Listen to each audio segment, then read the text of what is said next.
Hello everyone, welcome to another review. It's 8:20 p.m. I finally got around to watching Abigail, just came home not too long ago after watching the film. As per usual, the review will be spoiler free, and if you are interested and like the content of my channel, please hit the subscribe button below and spread the word to your friends and family, and provide a like and a comment at the end of this video if you're interested. When I saw the trailer for Abigail, immediately my curiosity went to a fever pitch. The presentation of what was being offered onto the screen for the audience intrigued me in a manner as I loved the over the top representation that it was presenting. Obviously, the twist was already revealed in the trailer. While there was, for me, there was a bit of disappointment that they did that. However, I could do completely understand it because they needed something to hook the audience in. I could only imagine how much more the exhilarated reaction would have been from the audience had that revelation been kept under wraps.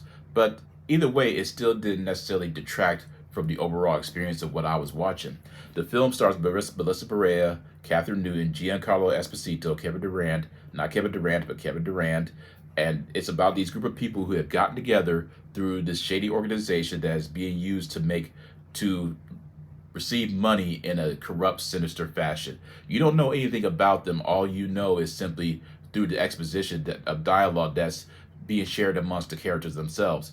And they are they are tasked with the job of kidnapping this ballet girl who they don't know anything about as well, other than the fact that her father is a very rich individual that we, even as an audience, that they have some keen awareness of, but at the same time they don't.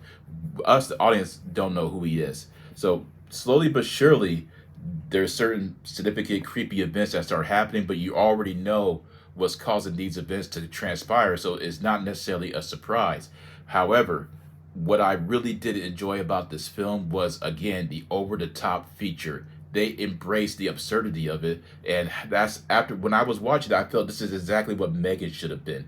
Megan should have been exactly like this, with this hard R, this over-the-top character that is just going out of her way and causing as much chaos and destruction as much as possible. Because this film is absolutely merciless when it comes to the blood and the gore and the violence. It's so uniquely creative as far as when it comes to the kills. It's not overdone. It's not to the point to where you feel like I've seen this before. No, it is refreshingly entertaining and brutal at the same time. The highlight really is every single actor or actress that is involved within this project. I mean, Melissa Barea does a wonderful job. Catherine Newton is exciting and entertaining.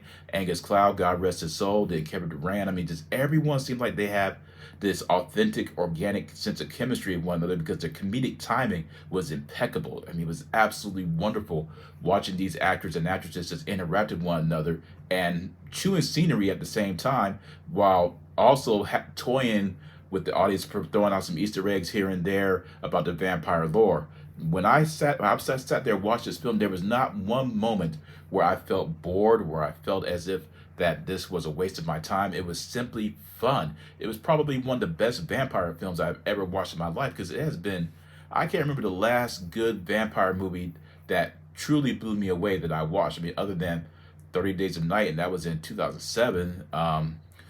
Blade, and that was many years ago too. So it's refreshing to see a vampire film that just does what it needs to do, provide a true sense of mystery while perfectly combining elements of horror, mystique, and comedy. The comedy here is absolutely perfectly balanced within the storyline of this film, and just wonderful lines and great acting for a horror film. The acting here is quite marvelous too. Now, I will say this too: the highlight of the film is a child actress Alicia Weir, who plays Abigail. She does it all. She knows how to portray the concept of an innocent, fearful little girl before she transitions to this creature of the night. And let me just say, wow.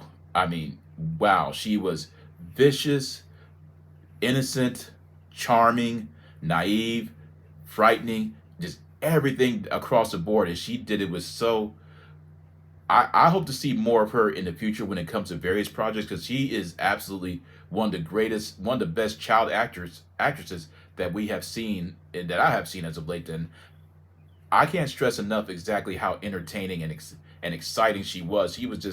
She for me was the perfect representation of what a vicious child vampire should be like, and she just commanded the screen. You felt completely you just gravitated to her because of the electricity that she was conveying, and she chewed up every single scene. She was amazing.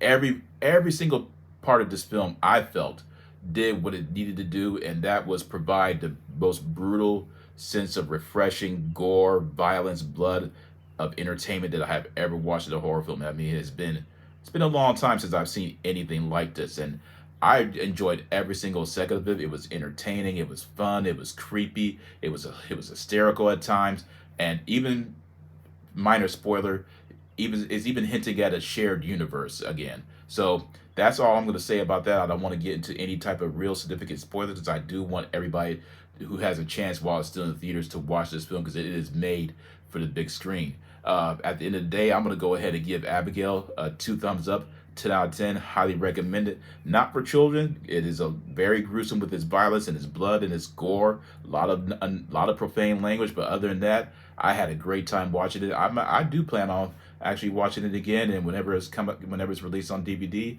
I will be buying it as well to add to my collection. That's my review of Abigail, and I hope you all enjoyed it. Take care and peace out.